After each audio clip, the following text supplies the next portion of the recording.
Bonjour à tous et bienvenue pour cette session APA, donc activité physique adaptée. Je me présente à vous, je suis Colin Fantin.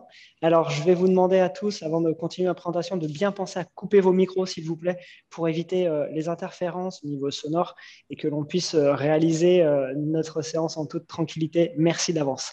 Donc, je m'appelle Colin Fantin, je suis enseignant en activité physique adaptée sur Lyon et j'accompagne depuis plusieurs années au sein de la structure pour laquelle je travaille, ABC Prévention Santé, des personnes qui souffrent de sclérose en plaques.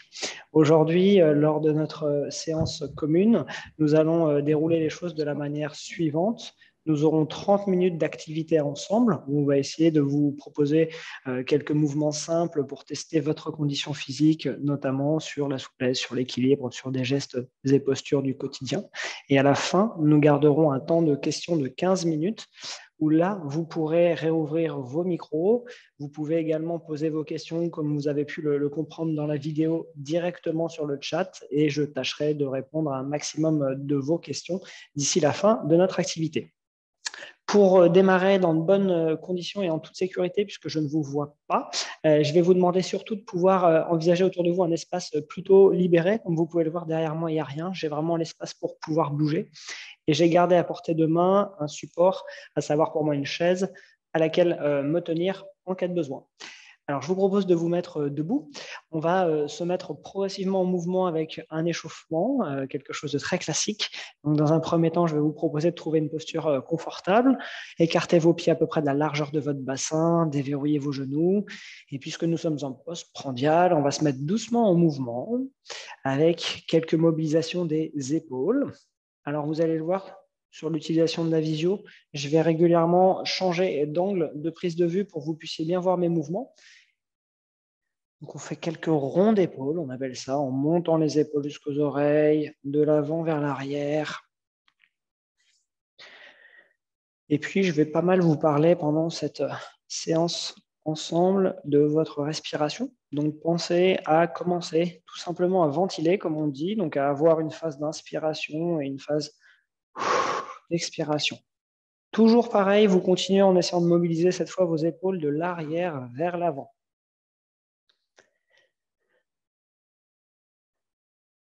En temps normal, sur nos activités, bien sûr, nous connaissons les personnes en amont du démarrage des activités.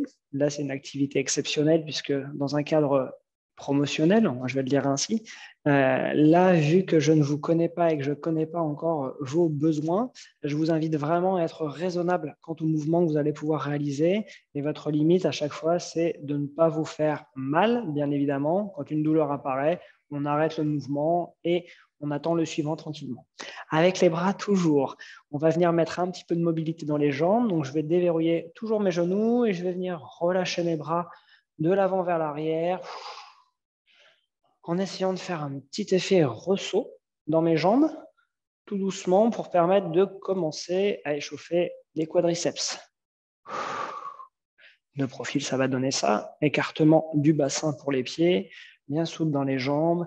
Et je viens tout doucement balancer mes bras de l'avant vers l'arrière. Mes bras sont complètement relâchés, donc a priori, pas de douleur dans mes épaules. Allez, soufflez.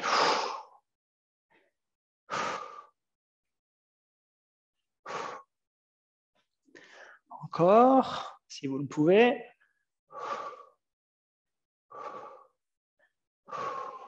Et on se redresse doucement. Même chose, cette fois, on va partir en ouverture latérale pour commencer à échauffer à la fois les épaules, mais aussi votre capacité respiratoire. Donc les bras démarrent le long du corps, complètement relâchés. Je vais venir inspirer en ouvrant mes bras, en m'arrêtant légèrement dessous l'horizontale pour ne pas forcer dans la clavicule, l'os de l'épaule. Je m'arrête ici, je bloque ma respiration et j'expire doucement. Ça donne ça. Inspire, je bloque et je relâche. Encore.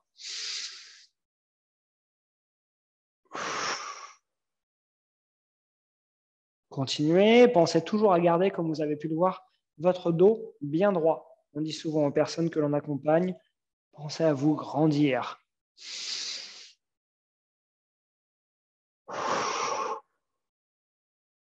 Encore une fois.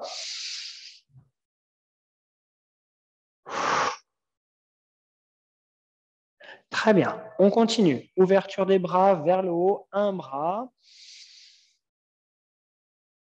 Et je relâche. Je fais la même chose de l'autre côté. Je tends mon bras le plus haut possible au-dessus de la tête. Et je relâche. Encore une fois.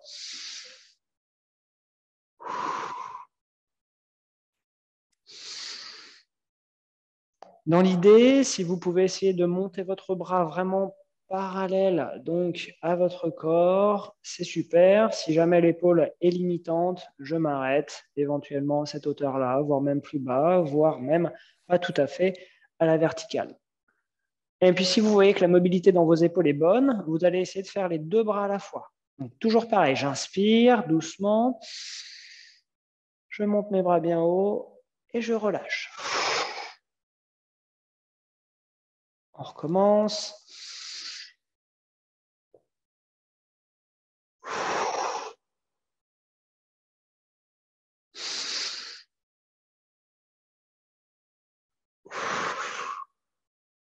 On continue, on va accélérer un tout petit peu nos mouvements pour mettre en route également la capacité cardio-respiratoire. Et cette fois, sur la descente, je vais descendre mes bras de chaque côté. Ça va donner ça. Et je recommence.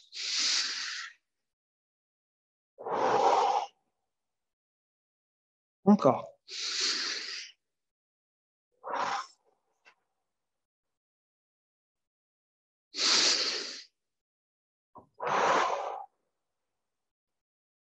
Encore une fois.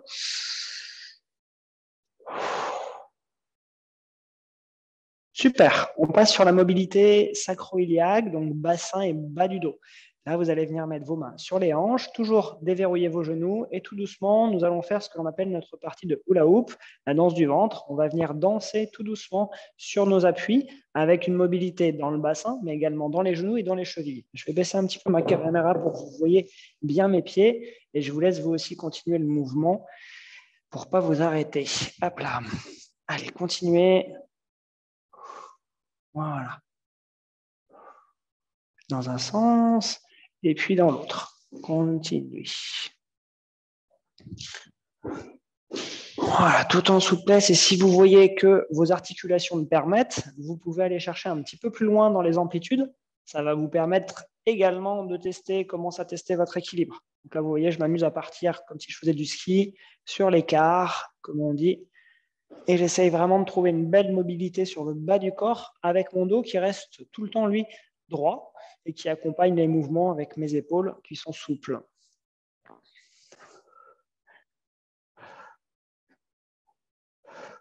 Très bien. Et on termine dans les pieds, dans les chevilles. Je vais vous montrer de profil. Donc, vous mettez-vous vos deux pieds sur le même plan, s'il vous plaît. Je vous montre de trois quarts pour que vous puissiez bien voir mes pieds. Je monte sur la pointe d'un pied, puis de l'autre. Pointe de pied d'un côté, puis de l'autre. Donc, ça donne ça en alternance. À droite, puis à gauche. Droite et gauche. On essaye de venir casser, entre guillemets, la pointe de pied, les orteils, pour venir dérouler notre pied de la pointe en passant par la voûte plantaire jusqu'au talon. Je vous montre sous un autre angle. Vous continuez en même temps. Et pour votre équilibre, pensez à porter votre regard loin devant vous. C'est très important. C'est ce qui va vous permettre d'avoir une bonne posture et en même temps des repères spatiaux pour garder votre équilibre. Et si vous le pouvez, je sais que c'est souvent le plus dur dès lors que l'on souffre d'une sclérose en plaques, le releveur du pied, vous allez essayer de basculer un pied sur le talon, puis l'autre. Je vous remontre de face, je bascule sur un talon, puis l'autre. Si cela vous est plus simple, vous pouvez mettre, comme moi tout à l'heure, vos pieds en léger décalage. Je mets mon pied le plus fort à l'arrière, c'est ce qui va être le plus difficile à lever, la jambe la moins habile devant. Et j'essaye là encore de monter mes pointes de pied afin de basculer légèrement sur les talons, toujours en alternance. Donc, soit vous êtes capable de le faire les deux pieds côte à côte, soit vous mettez vos pieds en léger décalage. Et pour terminer sur notre échauffement, qui est quasiment un premier exercice, vous allez essayer de faire les deux derniers mouvements ensemble, c'est-à-dire bascule talon, monter sur la pointe de pied avec le maximum de flexibilité. Donc, je vais venir monter sur une pointe de pied, revenir, basculer sur le talon. Je monte sur la pointe de pied et je bascule sur le talon. On ne fait qu'une jambe à la fois hein, pour l'instant. Je monte sur la pointe de pied droit, je bascule sur le talon droit.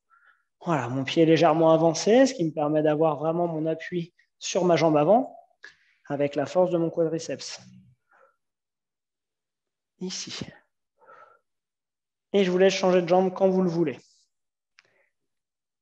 Monte sur la pointe de pied, bascule talon. Pensez bien à continuer à souffler. Votre respiration est primordiale. Il fait chaud en plus aujourd'hui, donc peut-être que vous aurez le besoin de faire des pauses hydratation. Je vous laisse gérer cet aspect-là directement en fonction de vos besoins. Très bien. Une fois que notre échauffement est terminé, on va rentrer dans la partie qu'on appelle corps de séance. Donc notre premier exercice, on va rester sur notre dernière situation d'échauffement. On va essayer de le faire avec ou sans appui. Donc je vous montre une première version sans appui et je vous montre après avec la chaise afin de vous mettre en sécurité. Vous voyez que j'ai gardé mon mur à portée de main en cas de besoin quand même. Je viens monter sur la pointe de pied avant et je vais venir également essayer de monter sur la pointe de mon pied arrière. Je repose mon talon arrière puis mon talon avant et je recommence. Pointe de pied avant, pointe de pied arrière. Le regard toujours droit devant moi. J'essaie de faire en sorte que ma tête monte. Je me grandis vers le plafond. Ici, comme si j'étais en train de monter en apesanteur. Mes mains peuvent être soit sur les hanches, soit au contraire, en équilibre latéral. Je vous montre de face et je vous montrerai de l'autre côté. Je monte sur la pointe de pied avant, puis sur la pointe de pied arrière. Je descends à l'arrière, puis à l'avant.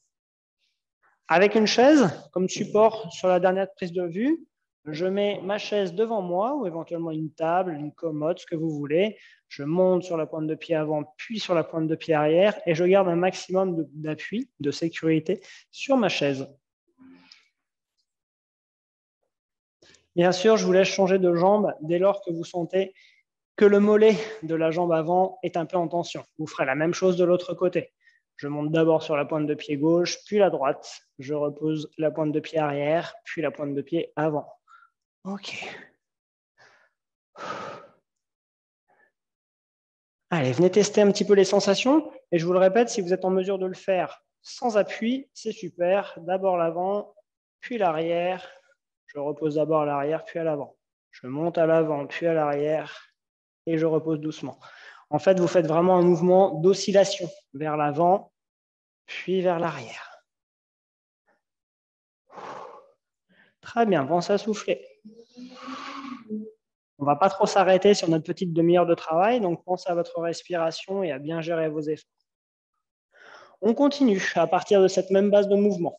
Vous allez garder un pied avant, un pied arrière. Vous allez venir fléchir dans vos genoux, donc on appelle ça le déverrouillage des genoux. Donc déverrouillez vos genoux. Je vais venir descendre un tout petit peu sur ma jambe avant, venir mettre ma main ici. Et si je peux, je vais simplement essayer de décoller cette fois le talon arrière en venant mettre tout mon poids du corps sur la jambe avant. C'est un mouvement qu'on appelle une fente vers l'avant. Comme si vous étiez des escrimeurs et que vous alliez faire une touche. Je bascule mon poids du corps sur la jambe avant et je décolle mon talon arrière. L'idée sur ce mouvement-là, c'est toujours de travailler sur votre capacité d'équilibre, mais également en renforcement musculaire, puisque vous allez vous rendre compte que votre cuisse, votre jambe avant va s'échauffer tout doucement.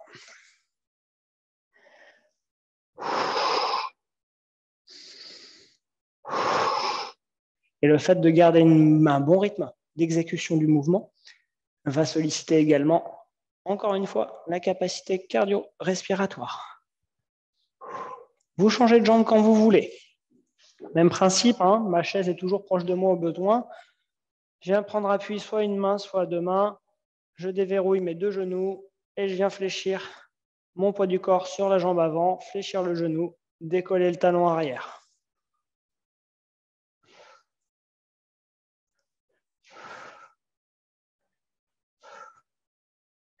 Très intéressant d'arriver à remettre en place ces situations qui sont des situations très complètes par rapport à la mobilité des jambes.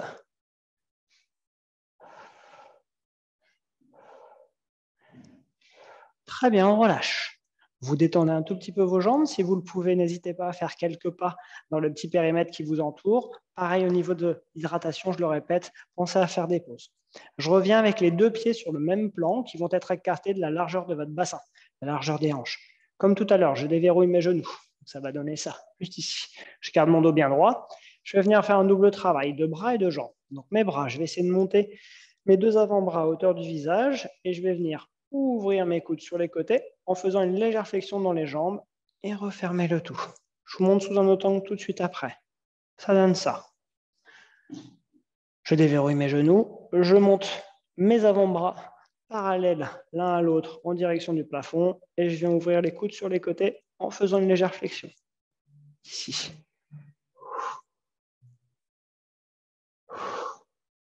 Pas la peine de descendre très bas. Vous le voyez, hein, je suis sur un quart de flexion, pas plus au niveau de mon genou. Ça ne sert à rien d'essayer de descendre ici, parce que là, vous voyez, j'ai plus le dos droit.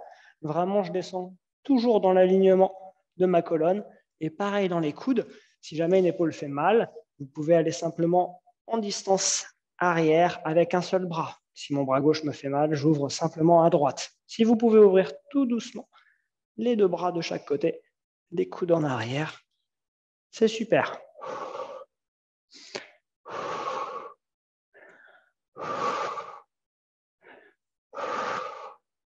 Pensez à continuer à adopter un rythme qui vous permet de suivre. Moi, je vais assez vite. J'ai l'habitude de faire ce mouvement-là. Vous qui êtes à la maison, qui ne faites pas ces mouvements, peut-être pas en tout cas régulièrement, prenez le temps.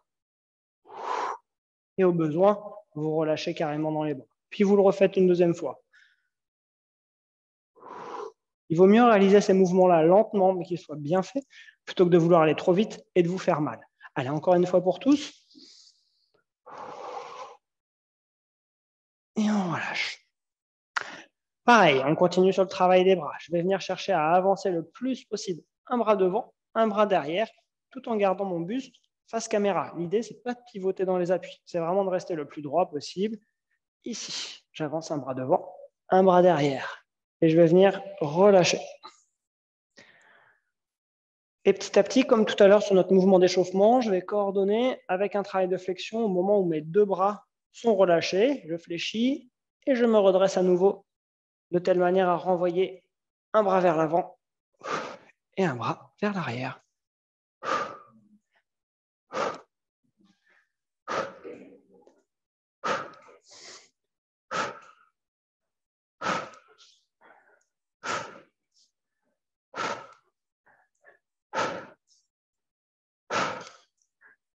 Continuez si vous le pouvez, s'il y a encore un petit peu d'énergie. On continue un travail complet et global avec les membres supérieurs, les membres inférieurs. Donc, il n'y a pas besoin de faire très très longtemps, vous verrez, sur ce type de séquence pour sentir que ça travaille. OK, on revient sur un travail plus de gainage et d'équilibre avec éventuellement un appui sur un côté. Cette fois, vous allez ouvrir vos pieds assez largement, un peu plus que la largeur de votre bassin. Vous allez venir mettre vos mains sur les hanches et comme depuis tout à l'heure, vous allez venir déverrouiller vos genoux. Autrement dit, de profil, au lieu de garder mes jambes tendues, je déverrouille mes genoux. À partir de là, je vais venir tout simplement transférer le poids du corps sur mon genou droit et également sur mon genou gauche, en alternance. Vous le voyez, vous le verrez encore mieux quand je serai de profil. Mon buste ne bouge pas, je ne me penche pas, hein, ni sur un côté, ni sur l'avant, ni sur l'arrière. Je reste à chaque fois dans mon axe. Vous allez mieux le voir sous cet angle de vue. Si. Voilà.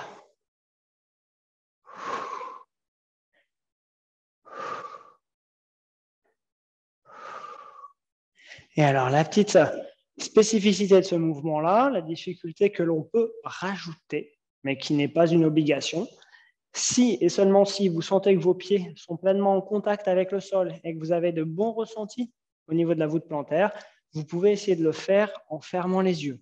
Au besoin, soit vous gardez un appui sur un côté, soit vous mettez votre appui aussi devant vous. Je ferme mes yeux, je bascule d'un côté, puis de l'autre. J'enlève la chaise pour que vous me voyez toujours le plus possible. Pareil, si vous êtes toujours très à l'aise, les yeux fermés sur ce qu'on appelle la proprioception, éventuellement, vous pouvez relâcher les mains des hanches et ouvrir les bras à 45 degrés par rapport au buste.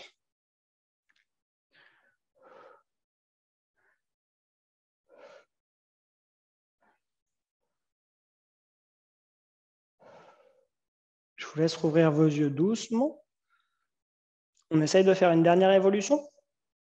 Je me mets 3/4 pour que vous voyez bien. Quand je vais venir fléchir sur mon genou gauche, je vais essayer de décoller le talon droit. Et quand je vais venir fléchir sur mon genou droit, je vais essayer de décoller mon talon gauche à l'arrière. Les yeux ouverts, bien sûr. Hein. Je remonte de face. Je fléchis sur un genou, j'essaye de décoller le talon opposé.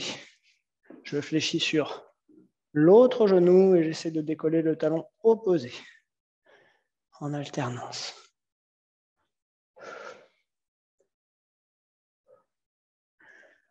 Ça reprend un petit peu les différents mouvements que nous avons faits depuis l'échauffement avec ce travail qui, je vous le répète, pour nous est très important de dérouler du pied, à savoir par rapport à votre capacité à la marche, cette préhension, ces appuis au sol, mais également cette capacité du releveur. On sait que le releveur, c'est souvent ce qui est le plus difficile et parfois le plus limitant. Le dernier mouvement que je vous propose, avant d'arriver déjà sur les étirements de fin de séance, c'est un mouvement un petit peu plus compliqué qu'on va faire au ralenti. Je vous incite vraiment à prendre un appui près de vous. La réalisation du mouvement paraît très simple, mais l'exécution ne l'est pas. Donc, vous allez imaginer une ligne, comme si vous étiez un funambule, et vous allez mettre vos pieds alignés sur cette même ligne imaginaire, l'un derrière l'autre. Vos pieds sont vraiment dans le même axe. Et à partir de là, vous allez venir déverrouiller vos genoux et essayer de regarder droit devant vous. N'hésitez pas à vous tenir. On essaye de garder cette position le plus longtemps possible. Et si jamais on sent qu'on est très à l'aise, on peut essayer de lâcher notre prise, voire même de fermer les yeux quelques secondes. Attention, si vous ne le sentez pas, ne fermez pas vos yeux, s'il vous plaît. Et puis vous soufflez, vous rouvrez doucement vos yeux et vous essayerez de faire la même chose en inversant vos pieds. Le pied qui était avant devient arrière et inversement. On garde toujours un écart entre nos pieds, parce que si les pieds sont collés, c'est beaucoup plus difficile. J'avance légèrement un pied, je viens fléchir dans mes deux genoux, je suis en appui majoritaire sur ma jambe arrière, je garde les mains aux hanches, je fixe un point au loin, je me concentre sur ma respiration, sur mes ressentis corporels. Et si jamais je sens que je suis bien droit, bien en confiance, je peux éventuellement fermer les yeux. C'est toujours une possibilité d'évolution, puisque dans la pratique d'activité physique adaptée, on adapte différentes situations motrices, différentes situations d'exercice, avec ou sans matériel, en fonction des spécificités de chacun.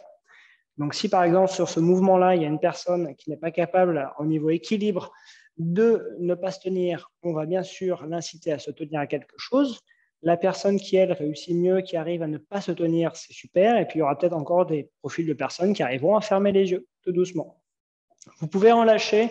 Je vous invite là encore à faire quelques mouvements, quelques pas dans votre pièce pour détendre vos muscles. On va venir relâcher le corps dans la globalité, puisque mine de rien, on est déjà sur une petite séance de travail cardio-musculaire, équilibre et gainage. Donc, je vais vous proposer dans vos bras de relâcher tout doucement en faisant des mouvements vraiment dans toutes les orientations possibles. Et je vais vous montrer une petite série d'étirements qui sont des grands classiques, mais qui devraient quand même vous permettre aussi de recommencer à étirer le corps dans sa globalité. Je vais venir poser ma main gauche sur mon épaule droite, donc sur l'épaule croisée. La main droite au niveau du coude gauche, et j'étire tout doucement sur mon bras, de telle manière à étirer le triceps, ici. On tient un étirement 7 à 10 secondes, 2 ou 3 respirations. Et on relâche. Un bon étirement, ce n'est pas un étirement qui va forcément réveiller une douleur. On est vraiment à l'écoute de son corps. On essaye de ressentir une sensation légère de traction sur le muscle. Je relâche et je fais la même chose en croisé. La main droite sur l'épaule gauche, main gauche au niveau du coude droit. Et je recommence.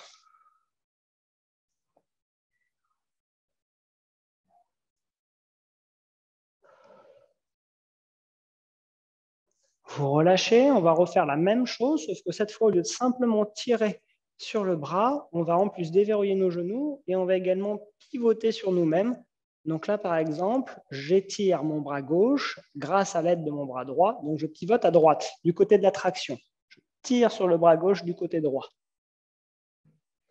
Ça va permettre d'étirer également le buste, la colonne et le bassin. Je relâche doucement, d'abord au niveau du buste, puis les bras, et je croise. Main droite sur l'épaule gauche, main gauche au coude, déverrouillage des genoux, et je tire tout doucement sur ma gauche.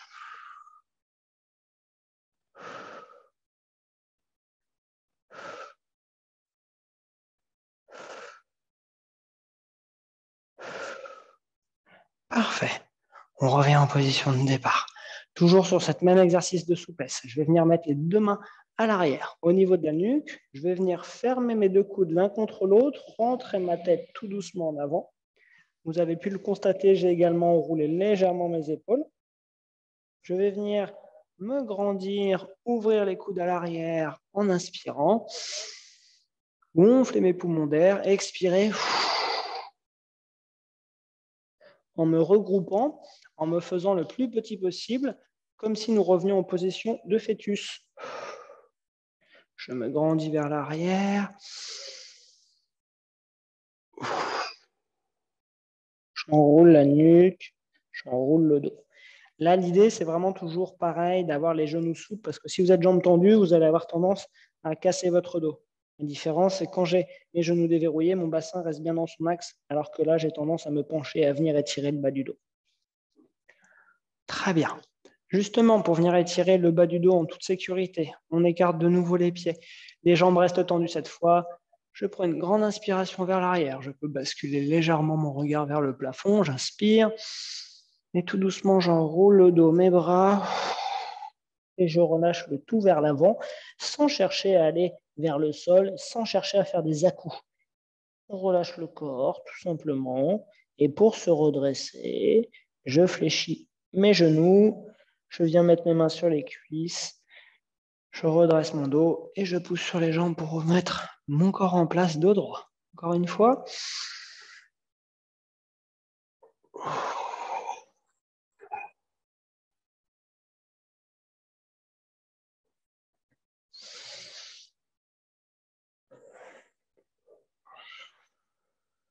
Et puis, je vais vous montrer un dernier étirement pour les trapèzes. Les trapèzes qui sont les muscles juste entre les épaules et la nuque, les muscles légèrement arrière par rapport au buste, au tronc. On va venir basculer l'oreille en direction de l'épaule. Donc, je vous mets 3/4, ça va donner simplement ça, ici. Je ne cherche pas à poser l'oreille sur l'épaule, ce n'est pas possible, sauf si vous avez un tout petit coup, ça m'étonnerait. Je tiens quelques secondes d'étirement sans chercher à aller loin. Vous devriez sentir une traction sur votre trapèze opposé. Si bascule de la tête vers la droite, on étire le trapèze gauche. Je reviens doucement en position de départ et je fais la même chose de l'autre côté. L'idée sur ce mouvement-là, c'est ce qui est le plus important, c'est de garder toujours vos épaules basses. Si jamais vous avez les épaules un petit peu hautes, l'étirement est complètement perdu. Donc là, je descends la ligne de mes épaules, je suis bien décontracté, et je viens basculer la tête d'un côté, puis de l'autre. Si jamais vous sentez que ça n'étire pas suffisamment, la seule évolution que vous pouvez faire et qui est très intéressante, c'est de venir mettre votre main opposée à l'étirement en résistance. Main comme si vous appuyez sur quelque chose en direction du sol. Donc je bascule la tête à droite, la main gauche vient en opposition, de telle manière à baisser encore un peu plus la ligne de l'épaule. Peut-être que le kiné, quand il veut tirer les trapèzes, ou votre ostéopathe, il met une main sur l'épaule, une main à la nuque, et il appuie en ouverture. On peut le faire tout seul, c'est très intéressant. Je remets ma tête dans l'axe, je bascule de l'autre côté, et si ça ne suffit pas là encore, j'abaisse mon épaule en envoyant ma main en opposition par rapport au sol. Voilà. Je vous laisse de nouveau faire quelques mouvements d'épaule, bouger tout doucement pour voir s'il peut y avoir quelques gênes ou douleurs éventuelles. On va passer sur le temps des questions, donc n'hésitez pas également sur ce temps d'échange si vous avez des besoins d'étirement spécifiques par rapport à des gênes ou des douleurs que vous pourriez ressentir dans vos quotidiens ou que vous pourriez avoir. N'hésitez pas à m'en faire part. Et puis, si toutefois vous avez des questions, vous pouvez bien sûr me les poser directement. J'ai ouvert le chat en même temps en réouvrant, réactivant vos micros. puisque ça peut être le moment d'échanger tous ensemble. Donc, n'hésitez pas si vous voulez prendre la parole. Je vous reprécise ce qui était dit dans la vidéo. Si jamais vous voulez également activer votre caméra, c'est tout à fait possible. Vous n'apparaîtrez pas sur les enregistrements qui seront faits de cette séance. Donc voilà, un petit panel d'activités que vous pourriez facilement refaire à la maison. Ce type de mouvement, ce sont des choses que l'on propose sur des séances d'APA. On a tendance à ajouter aussi du matériel. Ça dépend un petit peu de vos profils et de vos besoins. Sur le matériel, on va partir sur des choses très basiques dès lors que la personne est à domicile. On va travailler notamment avec des bouteilles d'eau, un manche à balai, un torchon, un livre, un coussin, enfin des choses que tout le monde a chez soi. Puisque l'idée de la visio, c'est aussi de pouvoir toucher des gens qui ne sont pas forcément équipés de matériel sportif et des personnes qui n'ont pas forcément toute la mobilité pour pouvoir se déplacer jusqu'à des lieux de pratique. Puisque partout en France, il existe des salles d'activité physique adaptée où exercent donc des enseignants en activité physique adaptée qui sont des professionnels diplômés pour vous accompagner dans vos reprises de mouvement, dans votre projet de poursuite d'activité en autonomie. Et vous pouvez trouver ces structures-là un petit peu partout sur le territoire. Elles sont souvent en lien avec les maisons sport-santé, pas toujours. Ça arrive. Vous pouvez également trouver les enseignants APA sur différents sites de référencement, notamment un site qui s'appelle la SFP APA, la Société française des professionnels en activité physique adaptée. Et à chaque fois, les enseignants APA sont des personnes qui vont vous proposer de déterminer un projet d'accompagnement en fonction de votre profil, sportif, non sportif, actif, pas beaucoup, de ce que vous recherchez, quel est votre besoin en termes d'accompagnement et en termes d'activité, et également de votre projet de poursuite d'activité en autonomie, puisque pour nous, dès lors que l'on démarre un accompagnement, l'idée, c'est à un moment donné de vous amener vers une reprise d'activité autonome. Donc, autonome dans le sens, soit vous pratiquez seul chez vous, puisque vous avez tout le bagage et toutes les connaissances nécessaires pour pouvoir continuer dans de bonnes conditions, des conditions de pratique sécurisées, et en sachant notamment gérer votre effort, soit poursuite d'activité en autonomie dans le sens où l'on travaille toujours avec des clubs, des associations partenaires qui sont des structures plus classiques où vous pourrez accéder à des activités diverses et variées sans avoir le cadre un peu spécifique de la pratique APA, puisque nous, sur les groupes de personnes que l'on accompagne, en général en APA, on est sur des groupes de 6 à 8 personnes maximum. C'est là tout l'intérêt de notre accompagnement que l'on privilégie au quotidien. Le différents réseaux de santé proposent également des cycles d'activité physique adaptés, notamment sur Lyon. Nous sommes partenaires du réseau Rhône-Alpes CEP, donc sclérose en plaques, qui propose différentes formules et différents accompagnements qui vont de la sophrologie à des stages divers et variés autour de pratiques corporelles, mais également d'activités physiques adaptées, avec en temps normal, hors crise sanitaire, des randonnées qui sont organisées à raison de 3 à 4 fois dans l'année. Donc randonnées, bien sûr, ce sont des marches tout aménagées sur différents périmètres et adaptées à différents profils en fonction de l'autonomie des personnes, mais également des cycles en salle qui se font notamment dans nos espaces. Depuis 1 an et demi, avec la crise sanitaire, le réseau et nous avons fait le choix de ne pas reproposer les cycles en salle, mais on accompagne depuis cette date des personnes en visio. Ça marche plutôt bien puisque il y a du confort à pouvoir pratiquer depuis la maison. Donc ça, c'est une chance pour beaucoup d'entre vous, le fait de ne pas avoir à vous déplacer dans des lieux de pratique, surtout pour ceux qui font déjà des déplacements kinés ou autres soins. Donc là, c'est très intéressant de pouvoir pratiquer de chez vous. Ça vous donne des billes et malgré tout, on se rend compte que la visio permet quand même de créer du lien malgré ce qu'on pourrait penser. Et donc, il y a pas mal de structures qui aujourd'hui financent de l'activité physique adaptée. Et je vous inviterai à aller voir du côté de l'AFCEP et autres organismes qu'il y a près de chez vous, ce qui pourrait être proposé. Ça pourrait être intéressant pour vous de réfléchir et de voir à quoi vous pourriez avoir droit, puisqu'en effet, vous le savez peut-être, certains réseaux de santé financent l'activité physique adaptée. Parfois, certaines mutuelles aussi, dans le cadre de l'accompagnement des personnes qui sont en ALD, en affection longue durée. Il peut y avoir des financements de la part de certaines mutuelles.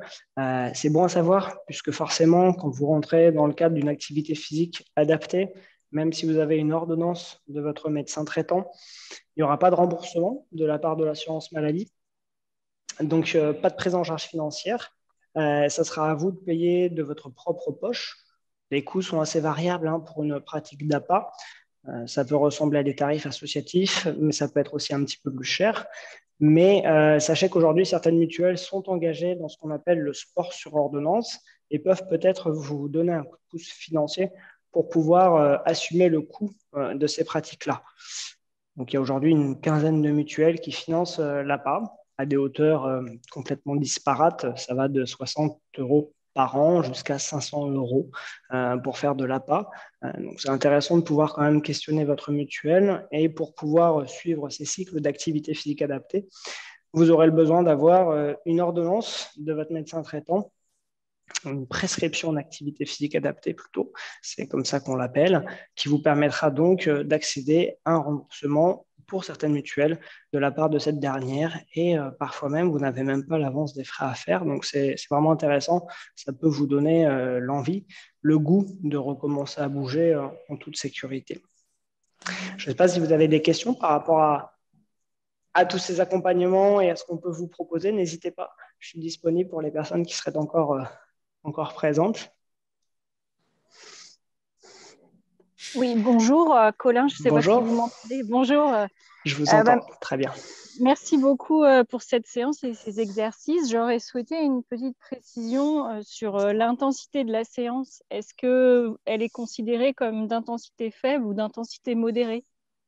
Là, sur le temps de pratique que nous avons fait, nous étions sur une intensité, on va dire, moyenne moins, dans le sens où le temps de pratique était court. Si on avait continué sur une demi-heure supplémentaire, puisqu'en général, sur nos temps de pratique, on est sur 1 heure d'activité, on serait monté sur une moyenne plus. On serait D'accord. monté sur une moyenne plus. Et est-ce que vous pouvez nous rappeler la durée conseillée par semaine d'activité modérée? Alors, par rapport à l'activité, il y a deux notions à ne pas confondre. Il y a activité physique et activité sportive, qui sont deux choses différentes. Ce que l'on vient de faire ensemble, c'est vraiment de l'activité sportive, puisqu'on s'est inspiré de mouvements, de musculation, de pilates, de gymnastique, de stretching. Donc, les recommandations en termes d'activité sportive, elles sont de 2 à 3 fois par semaine. La durée est variable selon le type d'activité que vous choisissez. C'est assez pointu. C'est-à-dire que si vous privilégiez des activités d'endurance, on considère qu'une personne qui n'a pas de problème de santé devrait tenir sa pratique au moins 35 à 40 minutes, ce qui est beaucoup et ce qui n'est pas forcément évident. À l'inverse, dès lors qu'on parle d'activité de renforcement musculaire, ce que nous avons fait ensemble, le temps de pratique n'est pas très important. Ce qui est vraiment important, c'est la qualité du travail que vous allez fournir. Sur un temps court, on peut très vite monter dans des intensités assez intéressantes et ça, c'est vraiment important. Donc, la recommandation sur l'activité sportive, 2 à 3 fois par semaine. Je vous donne mon point de vue, peu importe la durée de temps, même si on sait, de par l'OMS et l'Agence nationale de santé aussi en France, qu'il faut quand même tenir l'effort un certain temps, minimum 15 minutes pour réellement en tirer un bénéfice. À côté de ça, vous avez l'activité physique. Donc, l'activité physique, c'est tout ce qui nous fait bouger au quotidien. Et là, on parle de marche, on parle de faire ses courses, on parle d'être en station debout, de jardiner, de bricoler, de faire son ménage. Et là, les recommandations en France sont de 30 minutes d'activité physique par jour, tout simplement. Ces 30 minutes peuvent être faites idéalement, devraient être faites idéalement en une fois. Quand ce n'est pas possible pour des questions de temps, de capacité physique ou d'organisation, on peut séquencer ces 30 minutes en 2 fois 15 minutes, au pire 3 fois 10 à 12 minutes. Mais là encore, en dessous d'une douzaine de minutes d'affilée, on perd en bénéfice. Ça vous paraît plus clair? J'ai répondu à Oui, votre question. très bien, merci beaucoup. Donc vraiment privilégier à la fois l'activité physique, bouger dès qu'on le peut dans le quotidien, et puis en plus de ça, 2 à 3 fois dans la semaine, une activité type sportif, quelle qu'elle soit. Hein. Ça peut être à la fois du pilates, ça peut être du renforcement musculaire, ça peut être du vélo, vraiment en mode vélo, pas vous déplacer simplement d'un point A à un point B, ce qui est très bien, mais qui sera plus de l'activité physique. Une activité vraiment sportive, 2 fois dans la semaine, c'est déjà très, très bien. Voilà. D'autres questions? N'hésitez pas, hein, si vous avez des questions qui vous taraudent, même des questions qui peuvent paraître, j'allais dire bêtes, mais il n'y a pas de questions bêtes, comme on dit souvent, simple, si vous avez d'autres besoins. Bonjour, merci, Bonjour. merci pour cette séance. Et j'aimerais savoir justement si cette séance, j'aimerais bien pouvoir continuer à la faire et je ne suis pas sûre de m'en souvenir complètement. Donc, est-ce que l'enregistrement, où est-ce qu'il est possible de trouver l'enregistrement, s'il vous plaît? Alors, si je ne dis pas de bêtises, vous recevrez les liens pour les différents replays par mail, j'imagine, avec vos identifiants de connexion pour assister à ce week-end. Vous allez recevoir tous les liens par la suite puisque tout a été filmé, enregistré. Donc, vous pourrez potentiellement la refaire pour pouvoir tester, en effet, votre capacité à la faire évoluer. Donc, tout ça sera bien enregistré. Et donc, on nous dit que voilà, la chaîne de la Ligue française contre la CEP, vous retrouverez facilement la chaîne CEP à venir, la chaîne Edutera. Vous avez les différentes propositions qui nous ont été annoncées dans le petit chat que vous retrouverez là dans notre conversation. Vous le voyez? Oui, merci. Vous aurez tout et c'est bien que vous puissiez vous inspirer de cette base-là parce que vous verrez que vous aurez vous aussi la possibilité de faire évoluer ces quelques mouvements et vous verrez si vous arrivez justement à progresser pour envisager peut-être plus compliqué par la suite. Mais c'est déjà une bonne première, on va le dire comme ça. Mhm. Très bien, merci. Je vous en prie.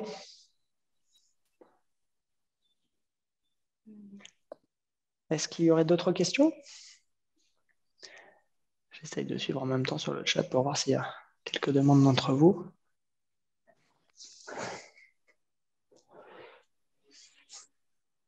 Avec plaisir. Bon, alors du coup, je vais profiter si personne n'a de questions. Je vais en Allez-y. poser une. Allez-y. C'est peut-être un peu plus complexe. Dans le cadre de la gestion de la fatigue, Oui. on sait que la pratique d'une activité physique apporte un bénéfice, mais on dit aussi qu'il faut faire attention à ne pas aller trop loin, c'est-à-dire s'arrêter avant que ça engendre une fatigue, ce qui est un peu difficile pour moi, puisque en général, je me rends compte que je m'arrête trop tard dans mon activité et donc je vais rajouter de la fatigue sur ma journée. Est-ce qu'il y a des astuces pour ressentir un peu le moment où on va trop loin ou est-ce que il faut juste être progressif et s'y noter quand s'arrêter? La première bonne astuce, et c'est une question très pertinente que vous posez, tout en sachant qu'en plus, c'est d'autant plus compliqué que votre état de fatigue, votre condition physique n'est pas toujours la même. Il y a des périodes dans lesquelles, quand on est en période de poussée, forcément, on est plus fatigable. L'idée, c'est d'être vraiment à l'écoute de vos ressentis corporels. Donc, ça peut être tout simplement une petite perte d'équilibre à un moment donné, des tremblements dans la jambe, ressentir une douleur, une gêne qui n'était pas là en début de séance. Ce sont tout un tas de signes avant-coureurs, peut-être précurseurs du stop de votre activité. Quelle est votre pratique de référence quand vous me dites j'ai du mal à gérer? C'est quoi? C'est de la marche que vous faites notamment? Moi, oui, j'aime bien marcher.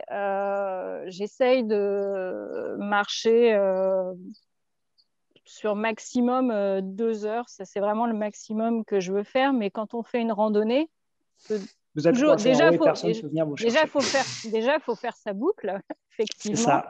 Et après, je peux me rendre compte que dans les heures qui suivent, j'ai un contre-coup. Donc, si derrière, il faut que j'aille travailler, parce que je travaille, je me rends compte qu'en fait, avoir marché 2 heures le matin, ça m'a fait du bien, mais en même temps, ça m'a déjà entamé le capital énergie de la journée. L'idée, c'est vraiment de pouvoir vous tester à différents moments de la journée. Ça aussi, c'est une première chose. On sait que l'activité physique et sportive, elle peut être pratiquée pour certains avec de réels bénéfices plutôt le matin. Pour d'autres, ça sera en journée. Pour d'autres, ça peut être en fin de journée. Donc là, il y a aussi peut-être trouver le moment qui est le plus important. J'imagine que sur les fins de journée, après le travail, vous n'avez pas forcément non plus de nouveau de l'énergie à déployer en ce sens. Donc, comment répartir ça aussi avec vos jours off, et notamment le week-end. Et puis, dans un premier temps, ce que j'ai tendance à dire, c'est de vous tester sur des parcours sur lesquels on pourra venir vous récupérer quand vous serez allé au bout de votre effort, pas en randonnée, et où quelqu'un pourra, où vous aurez de nouveau accès à des transports en commun pour vous permettre de rentrer chez vous sans avoir à de nouveau devoir dépenser d'énergie et sachant qu'il n'y en a plus dans le moteur. Donc, un parc dont le tour est assez facile à réaliser, assez sympa, une piste d'athlétisme autour de laquelle vous marchez, ou des périmètres de marche dans votre quotidien. Vous savez que de chez vous à la boulangerie, il y a 500 mètres. En temps normal, vous arrivez à faire l'aller et retour sans difficulté. Puis il y a des jours où vous pourrez faire que l'aller. Est-ce que quelqu'un peut venir vous chercher pour le retour? Est-ce qu'il faut faire une pause? Il y a aussi ça, hein. Il y a des gens qui sont capables en termes de gestion de l'effort, qui sont capables simplement en s'arrêtant pendant une demi-heure, vraiment en s'étirant, en faisant quelques mouvements, de retrouver suffisamment d'énergie pour repartir après. Ça demande à très bien se connaître. Il n'y a pas vraiment de réponse et je suis désolé, type à vous formuler, il faut vous tester, mais en vous testant toujours de manière un petit peu très optimiste, sans vous mettre en danger, mais en même temps sur un test plutôt bas. Il ne faut jamais vous mettre en difficulté, vous retrouver en effet en haut d'une randonnée à mi-parcours et d'être extrêmement fatigué et de ne plus pouvoir gérer le retour. Il vaut mieux toujours revenir chez vous et vous dire, bon, j'aurais peut-être pu faire un peu plus, et la fois d'après, vous ferez un peu plus. C'est vraiment la méthode des petits pas, hein. On gravit un échelon après l'autre, mais surtout éviter une expérience traumatisante au cours de laquelle vous aurez des difficultés à gérer la seconde partie de cet effort-là. J'espère que ça vous aura aidé. Oui, merci. Merci. Ben, je vois sur le chat que je ne suis pas la seule à avoir du mal à. Oui, et prenez des repères simples. Prenez des repères simples sur des choses que vous maîtrisez. La marche, c'est super bien. Le vélo, des choses sur lesquelles vous n'êtes vraiment pas en danger. Et il faut que les conditions soient vraiment bien réunies aussi. C'est vraiment la météo, vous n'êtes pas en danger. Le temps, vous n'êtes pas à court parce que vous savez que vous aurez besoin de faire une pause. Vous n'êtes pas pressé pour devoir vite rentrer chez vous et enchaîner sur le travail parce que sinon, ça ne sera pas confortable. Donc, il faut vraiment imaginer ça dans des environnements et des contextes sécurisants. Et j'ai tendance à dire là encore, de pouvoir vous tester avec des gens autour de vous pour ne pas être seul.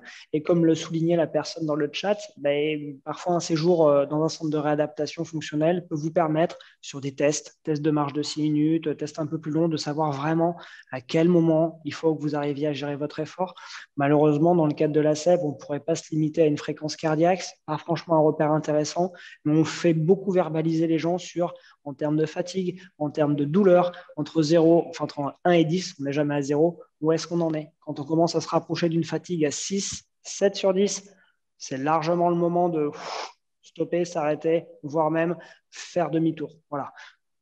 Évitez de se mettre en difficulté pour pas que ce soit une expérience qui reste traumatisante. Voilà, j'espère que ça vous aidera.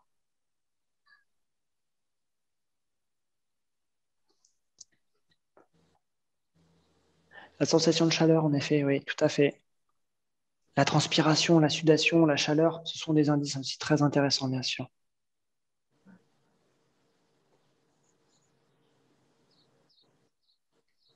Mais comme vous le soulignez aussi dans le chat, il y a malgré tout ce besoin et cette envie aussi de continuer à se surpasser, de se dépasser aussi.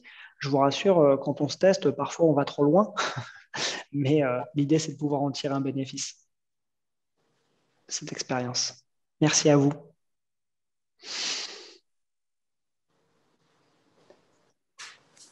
Je vais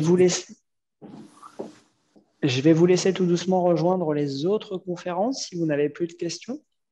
Merci.